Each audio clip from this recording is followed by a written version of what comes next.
এই রুটিটা ভেজে দেই আগে দাঁড়া।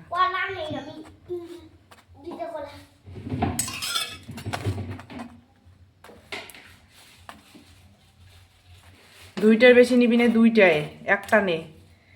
রাত্রেবেলা কলা খেলে কিন্তু কাশি সেই হবে পুড়ে দেবে, পরে কিন্তু ডাক্তার ওখানে যেতে হবে, ডাক্তার বড় বড় ইঞ্জেকশন দিবে গলার মধ্যে। এই যে আর একটা রুটি হয়ে গেছে এটা। কলা কোথায়? নমস্কার বন্ধুরা, সারাদিনে আজকে কোনো ভিডিও করিনি। কোথা থেকে শুরু করব, কি ভিডিও করব বুঝতেই পারছিলাম না। তাই সন্ধেবেলা এখন এই যে রুটি ভাজছি, সন্ধেবেলা না, এখন রাত হয়ে গেছে, এখন প্রায় 9:30 পৌনে 10টার মতো বাজে। কারণ এত রাত করে আমরা কোনোদিনও খাই না, আনভি আর আমি। আমাদের খাওয়া দাওয়া প্রায় 8টার মধ্যেই হয়ে যায়। তো আজকে দেরি এই কারণেই, কারণ আনভির বাবা আসবে। তো সেই জন্য আর কি রান্নাটা দেরি করে করছিলাম, কিন্তু তবু ওর বাবা এতটাই লেট করে চলে এসছে, আমার রুটিগুলোই ঠান্ডা হয়ে গেছে। তো রুটি ভাজার পরে আনবি 2টো রুটি খেয়েছে, ও কলা দিয়ে খেয়েছে, আর আমি খাইনি। তো এখন খেতে বসেছি, রুটিগুলো ঠান্ডা ঠান্ডা হয়ে গেছে, ভালো লাগছে না, কিন্তু আলু ভাজাটা গরমই ছিল। তো কি করা যাবে, এরকমটাই খেতে হবে। রাত্রিবেলা এখন প্রায় 11:30 বাজে, এখন আমরা খাওয়া দাওয়া করছি। আর ওর বাবা যেদিন আসে সেদিন এরকমই হয়, অনেকটা খেতে খেতে অনেকটা রাত হয়ে যায়, তার মধ্যে মেয়ের পাগলামো শুরু হয়ে যায়, বাবাকে পায় কয়েকদিন পরে। আর আজকে কিন্তু আনভি ওর বাবা আসবে বলে বিকেলবেলা ঘুমিয়েছে।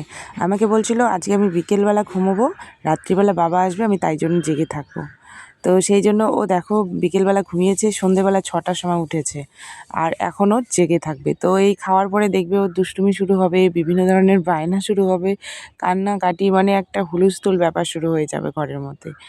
তো আর হচ্ছে কত রাত্রি যে ঘুমোবে তার কোনো ঠিক নেই। আজকে আমাদের ঘুমোতে ঘুমোতে অনেকটাই মনে হচ্ছে রাত হবে। এখন যেহেতু 11:30 বাজে, এই ধরো খেতে খেতে বাসনপত্র মাজতেই 12টা বেজে যাবে। তারপরে তো মেয়ের আছে দুষ্টুমি। তো যাই হোক, চলো খাবারটা খেয়ে নেই, একদমই ঠান্ডা হয়ে গেছে, রুটিগুলো ভালো লাগছে না খেতে। কি করা যাবে, খেতেই হবে, যেহেতু দেরি করে আসছে, যেমন দেরি করে আসছে তেমন ঠান্ডা ঠান্ডা খাবার খাক, কিচ্ছু করার নেই। আমি ওই হিসাবেই রান্না করেছিলাম যে এই সময়ের মধ্যে চলে আসবে, কিন্তু জানি না লেট করেছিল ফালাকাটায় বলে, সেই জন্য আর কি। BRMAN লাখ এন হবে না? এটা কি জানে? আনবি আসলে লাখ 2-3 লাখ কোথায়? এটা 2-3 লাখ। হ্যাঁ, ভয় দীর্ঘ লাখ। ভয় দীর্ঘিকার ভয় লাগে। কিসের? ঘুমাইছেন ভয় লাগ ভয়। ও এমন। হ্যাঁ হ্যাঁ হ্যাঁ। ভয় দীর্ঘিকার দে উঠে বসে। কি? ওইটা? হ্যাঁ। বড় মন লাগ, বড় মানে 2-3 লাখ। ওই বই বলে চেলা। তারপরে ময়রে ব্ল্যাক মলাক রেড একটা উপরে কি টান দে, এই পেশাটা রাখতে সোজা করে, হ্যাঁ যে হ্যাঁ 2-3 লাগে এখন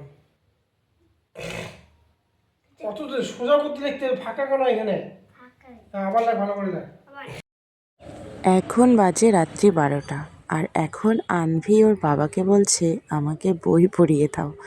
তো তাই জন্য দেখো ওই যে ও কী কী লিখছে, ওর বাবা বলে দিচ্ছে।